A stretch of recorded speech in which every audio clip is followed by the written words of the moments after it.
ભાગીદારની નિવૃત્તિ પ્રકરણમાં હવે દાખલા નંબર 14. જો પુસ્તકમાં આપ્યું છે ચિરાગ, જીગર અને કેશવ 3:2:1 પ્રમાણમાં નફો નુકસાન વહેંચતા ભાગીદારો છે. તેમની પેઢીનું તારીખ 31/3/16 રોજના પૂરા થતા વર્ષનું પાકું સરવૈયું નીચે મુજબ આપેલું છે. તો પાકું સરવૈયું આપ્યું છે એમનું. તો જવાબદારી બાજુ પહેલી મૂડી ચિરાગ, જીગર અને કેસરની. સામાન્ય અનામત લેણદારો. મિલકતોમાં જમીન મકાન, યંત્રો, રોકાણો, સ્ટોક, દેવાદારો બાદ ગાલખાદ અનામત 2000 અને રોકડ. આગળ આપ્યું છે કે 31/3/16 રોજ કેશવ નિવૃત્ત થાય છે. હવે નિવૃત્તિ વખતે નક્કી થયેલી શરતો નીચે પ્રમાણે છે. પહેલું, જમીન મકાનની કિંમત 20%થી વધારવી, એટલે કે 20%નો વધારો કરવો. યંત્રોની કિંમત 90% સુધી ગણવી, એટલે 10%નો ઘટાડો કરવો. રોકાણોની બજાર કિંમત ચોપડે કિંમતના 150% છે. દેવાદારો પર ગાલખાદ અનામત 5%થી ઘટાડવાની છે. પેઢીની પાઘડી ₹36,000 નક્કી કરવામાં આવી. એક કર્મચારીને ₹2,000 પગાર ચૂકવવાનો બાકી છે. સાતમા વાલો, ચિરાગ અને જીગર એટલી રોકડ પેઢીમાં લાવશે કે જેથી કેશવની લેણી રકમ ચૂકવાઈ જાય અને પેઢીમાં ₹14,000 કાર્યશીલ મૂડી માટે શિલક રહે અને નવી પેઢીમાં નવી મૂડી તેના નવા નફા નુકસાનના પ્રમાણમાં થાય. જરૂરી ખાતા નવી પેઢીનું પાકું સર્વે તૈયાર કરો. તો અહીંયા ખાતામાં પહેલું પુનઃમૂલ્યાંકન ખાતું આપણે બનાવ્યું છે. ત્રણેય ભાગીદારોના મૂડી ખાતા, રોકડ ખાતું અને છેલ્લે નિવૃત્તિ બાદનું પાકું સર્વે. તો અહીંયા સૌ પ્રથમ પાઘડી અંગે આપણે જોઈએ.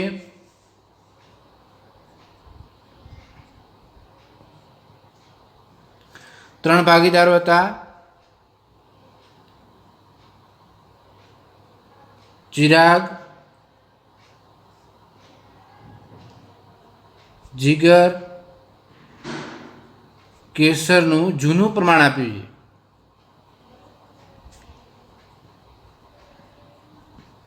જૂનું પ્રમાણ આપ્યું છે 3:2:1. હવે બીજું કોઈ માહિતી આપી નથી પ્રમાણ અંગે કે કોઈ ભાગ અંગે. તો કોઈ સૂચના બીજી આપેલી ન હોય તો જે ભાગીદારો બાકી રહેતા હોય, અહીંયા કેસર છે એ કેસર નિવૃત્ત થાય છે. તો બાકી ચિરાગ અને જીગરનું નવું પ્રમાણ અને લાભનું પ્રમાણ, જે જૂનું પ્રમાણ છે એ જ એમને ચાલુ રાખવાનું છે. એટલે કે ચિરાગ અને જીગરનું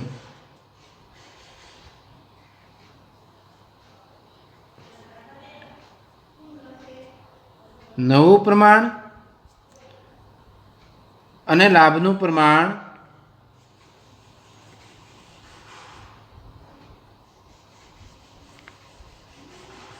ત્રણ 3:2. કેટલું થાય?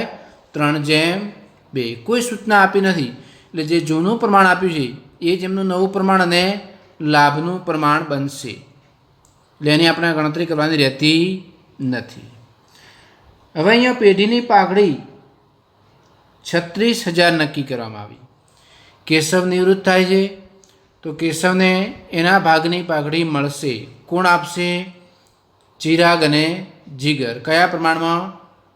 લાભના પ્રમાણમાં 3:2. તો કેસરને મળવાપાત્ર પાઘડી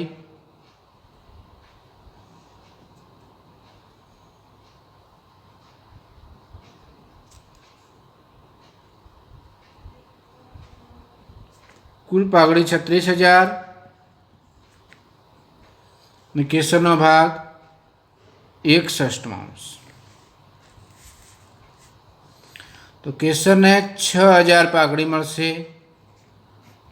आ 6,000 पागड़ी चिराग अने जिगर 3:2 प्रमाणमां आपशे। तो अहींया लाभ मेळवे छे चिराग अने जिगर, तो एमना मूडी खाते उधार थशे अने अहींया केसरना मूडी खाते जमा थशे। तो आमनुं ज लखाशे अहींया चिरागना मूडी खाते उधार,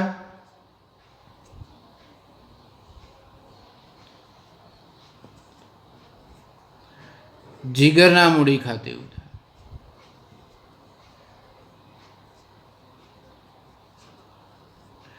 6,000 पागड़ी 3:2 प्रमाणमां, तो 6,000 ने आपणे 3:2 प्रमाणमां वेचવું હોય तो अहींया 3600 चिराग अने 2400 जिगर खाते थशे।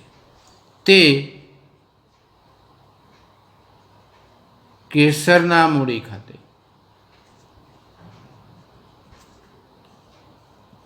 6,000 आ प्रमाणे पागड़ी नोंध थशे। ए आपणे नोंध करी दईए। तो मूडी खाता में पहली ज बाकी आगळ लाव्या, त्रणेय भागीदारोनी मूडी आपी छे। चिराग 30,000, जिगर 20,000 અને કેશવ 10,000। રોકડ ખાતાની બાકી આપી છે અંદર 2,000।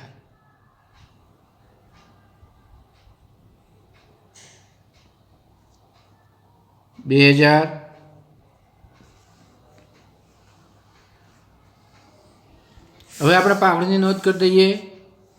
તો ચિરાગના મૂડી ખાતે અને જીગના મૂડી ખાતે ઉધાર કરો, પણ વિગતમાં કેસરના મૂડી ખાતે। तो अहींया विगतमां केसरना मूडी खाते।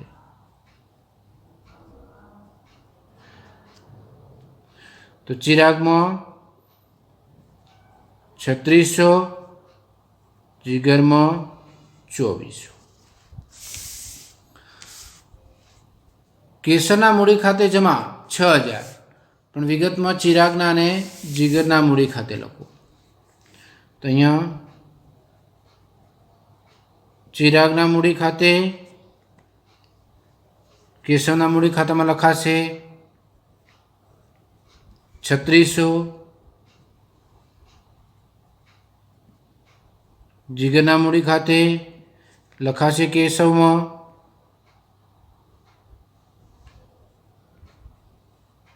2400।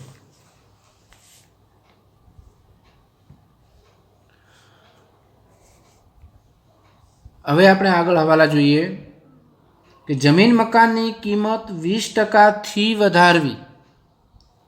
એટલે જમીન મકાનની જે કિંમત આપી છે 50,000, તો 50,000 માં 20%નો આપણે વધારો કરવાનો છે। તો 50,000ના 20% 10,000। મિલકતની કિંમત વધે પુનઃમૂલ્યાંકન ખાતે જમા થાય। તો અહીંયા જમીન મકાન ખાતે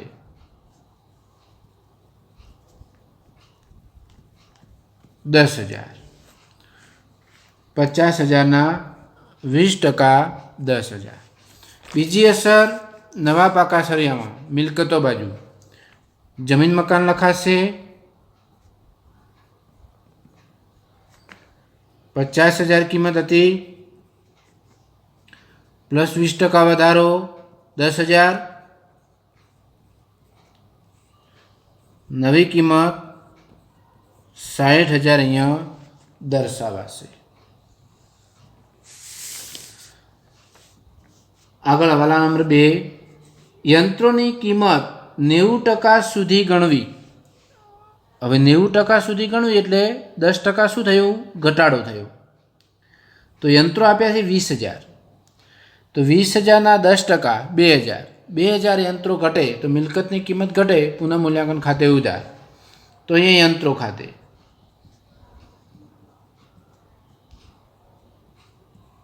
2,000।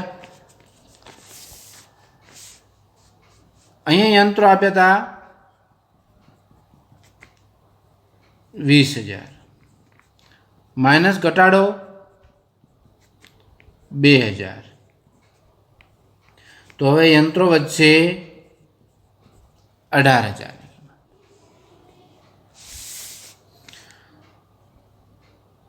હવાલા નંબર 3, રોકાણોની બજાર કિંમત ચોપડે કિંમતના 150% એટલે કે 150% છે. હવે ચોપડે કિંમત 100% આપી છે, પણ એની બજાર કિંમત 150%, એટલે 50% કિંમતનો વધારો કરવાનો છે રોકાણોમાં. તો રોકાણો આપે છે 10,000, તો 10,000ના 50%, 5,000 એટલે 5,000 રોકાણો આપણે વધારવાના, તો 150% થાય. તો અહીંયા રોકાણોમાં વધારો પુનઃમૂલ્યાંકન ખાતે જમા રોકાણો ખાતે.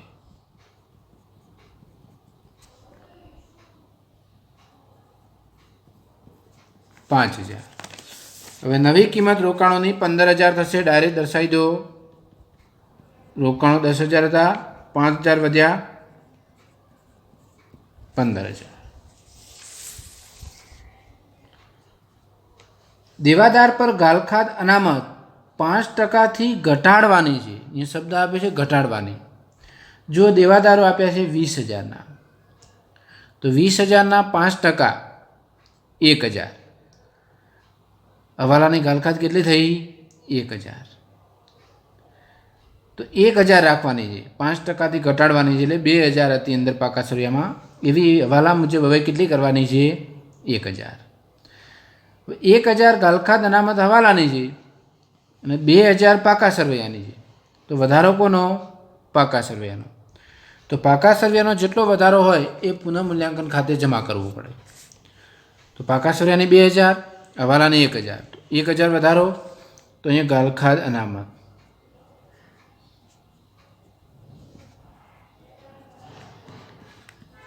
1,000. હવે નવા પાકા સરવૈયામાં દેવાદારો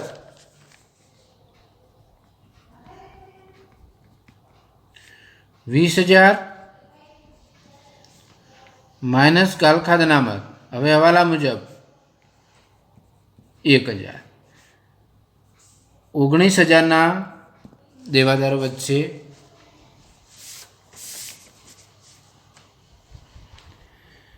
છઠ્ઠો હવાલો જોઈએ. એક કર્મચારીને ₹2,000 પગાર ચૂકવવાનો બાકી છે. ચૂકવાનો બાકી પગાર, કોઈ પણ ખર્ચ ચૂકવાનો બાકી હોય પુનઃમૂલ્યાંકન ખાતે ઉધાર. બીજી અસર પાકા સળિયામાં મૂડી દેવા બાજુ. તો અહીંયા પગાર ચૂકવવાનો બાકી 2,000. અહીંયા પણ ચૂકવાનો બાકી પગાર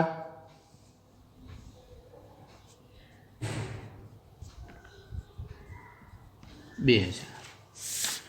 છેલ્લો હવાલો આપણે મૂડી ખાતા બંધ કરતી વખતે જોઈશું. હવે પાકો સર્વે જોઈ લઈએ. દરેક વિગત આપણે પહેલાં મૂડી આપી છે, મૂડી આપણે લખાઈ ગઈ. સામાન્ય અનામત 6,000. તો સામાન્ય અનામત શું કરવું પડે? અનામત છે, ભાગીદારોના મૂડી ખાતે જૂના પ્રમાણમાં ત્રણેય ભાગીદારો વચ્ચે જમા કરવું પડે.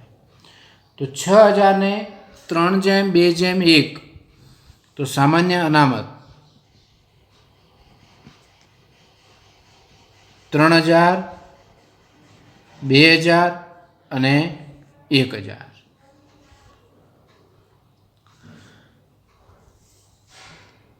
બીજું આપ્યું છે લેણદારો. તો લેણદારોમાં પણ કોઈ ફેરફાર નથી. એ જ કિંમતના લેણદારો અહીંયા પાકા સળિયામાં આપણે દર્શાવી દઈશું. લેણદારો 44,000.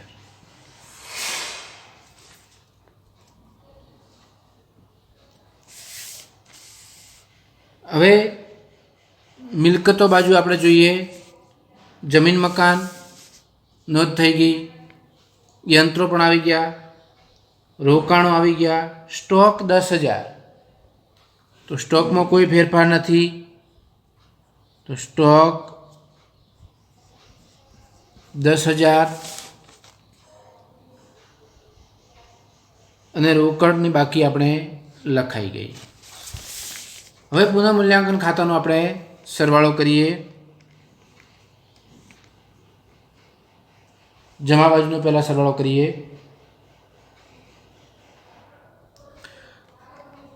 16,000, અહીંયા પણ 16,000. તફાવત આવશે 12,000. જમા બાકી છે. મૂડી ખાતે નફો ત્રણેય ભાગીદારો વચ્ચે 3/2/1. ચિરાગ, જીગર, કેશવ. તો 6,000, 4,000 ને 2,000.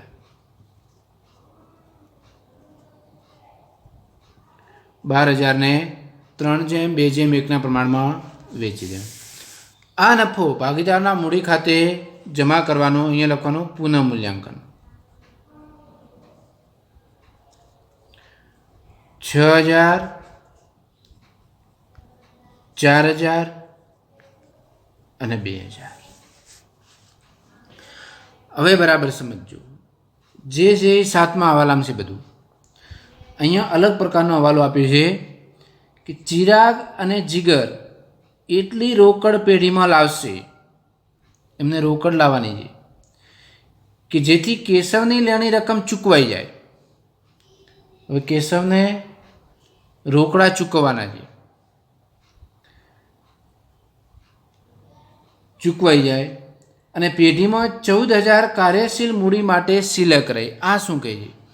તો 14,000 કાર્યશીલ મૂડી માટે સિલક રહે એટલે રોકડની બાકી 14,000 કીધું છે. જે આપણે બાકી આગળ લઈ ગયા એ આપ્યું છે. કેટલી છે? 14,000. તો આના આધારે પહેલાં પાકો સરવૈયો પહેલાં બંધ કરવાનો. તો પાકા સરવૈયામાં અહીંયા રોકડ 14,000 રાખવાની છે. પછી પહેલું પાકા સરવૈયાના સરવાળા કરવાના છે. આ થોડું અલગ પ્રકારે છે. પાકા સરવૈયાના સરવાળા કરીએ તો આપણે જોઈએ કે પાકા સરવૈયાના બંને બાજુના સરવાળા કેવા હોય? સરખા હોય. અહીંયા બધી વિગતો આવી ગઈ છે. રોકડની પણ બાકી લખાઈ ગઈ. તો પહેલાં મિલકત લેણા બાજુ સરવાળો કરીએ. તો મિલકત લેણા બાજુ સરવાળો 1,36,000. તો આ પણ સરવાળો કેટલો થાય? 1,36,000. બરાબર. આના આધારે આપણે મૂડી મળશે. કારણ કે કેશવ છે એ કેશવને રોકડા ચૂકવવાના છે, એની લોન તરીકે બતાવવાના નથી. અંદર ઉલ્લેખ કરેલો છે હવાલામાં. એટલે અહીંયા જે આ બે વિગતો આ સરવાળામાંથી બાદ કરશું એ ચિરાગ અને જીગરની મૂડી આવશે. બીજી કોઈ વિગત નથી અહીંયા. તો અહીંયા 1,36,000માંથી 44,000 અને 2,000 46,000 બાદ કરીએ તો 90,000.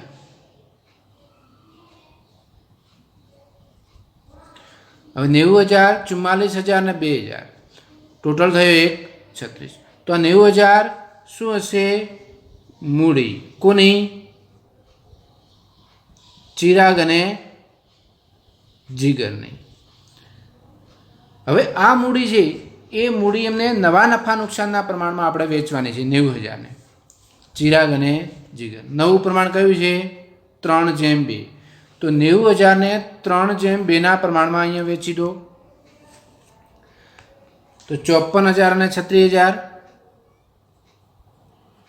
ચિરાગ 54,000,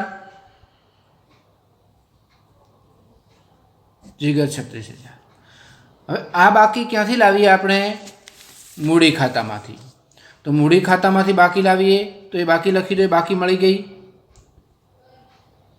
બાકી આગળ લાવ્યા. ચિરાગમાં 54,000 અને જીગરમાં 36,000. હવે આપણે સરવાળા કરીએ. પહેલાં કેશવને લેણી રકમ રોકડમાં ચૂકવવાની છે. તો એનું રોકડ ખાતે જ લખાશે. તો કેશવની લેણી રકમ 19,000. અહીંયા સરવાળો કેશવનો 19,000 તો 19 અહીંયા બીજી કોઈ વિગત નથી એટલે અહીંયા 19,000 લખી અને રોકડ ખાતે લખવાનું, કારણ કે એની લેણી રકમ રોકડમાં ચૂકવવાની છે, લોન તરીકે બતાવવાની નથી. હવે રોકડ અહીંયા લખી છે તો બીજું રોકડ ખાતામાં જમા બાજુ આવે. કેશવના મૂડી ખાતે 19,000. હવે અહીંયા જીગર અને ચિરાગ બંનેનો ખાતો આપણે બંધ કરીએ. એનો તફાવત પણ આપણે રોકડ ખાતે લખવાનો છે. તો જીગરમાં અહીંયા સરવાળો વધારે થશે બંનેનો, 36,000 ને 2400, 38,400, 54,000 ને 3600, 57,600, 57,600, 38,400 અને બાકી તફાવત રોકડ ખાતે તમારે દર્શાવવાનો છે. તો 57,600માંથી બાદ કરીએ 18,600, 38,400માંથી આ ત્રણ વિગતો બાદ કરીએ 12,400. આ રોકડના ખાનામાં લખવાનું છે. તો પહેલું ચિરાગના મૂડી ખાતે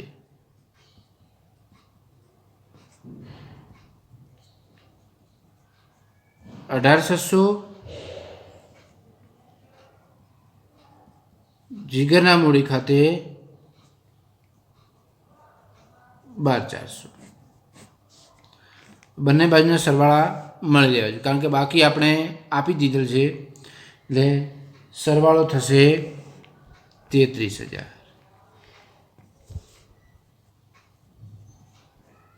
બરાબર. પાકું સર્વે તો આપણે પહેલાંથી જ એના સરવાળા કરી દીધા હતા. અહીંયા મિલકતો બાજુ સરવાળો કર્યો, એના આધારે મૂડી મળી, મૂડી નવા નફા નુકસાનના પ્રમાણ વેચી, એ મૂડી આપણે અહીંયા લખી અને પછી જ એ જીગર અને કેશવની જે બાકી હતી એ બાકી રોકડ મળે એ રોકડ ખાનામાં લખવાની અને પછી રોકડનું સરવાળા છે સરખા મળે. આ પ્રમાણે એની ગણતરી થાય. હવે દાખલા નંબર 15 છે એ 15માં પણ આ જ પ્રમાણે તમારે કરવાનું છે.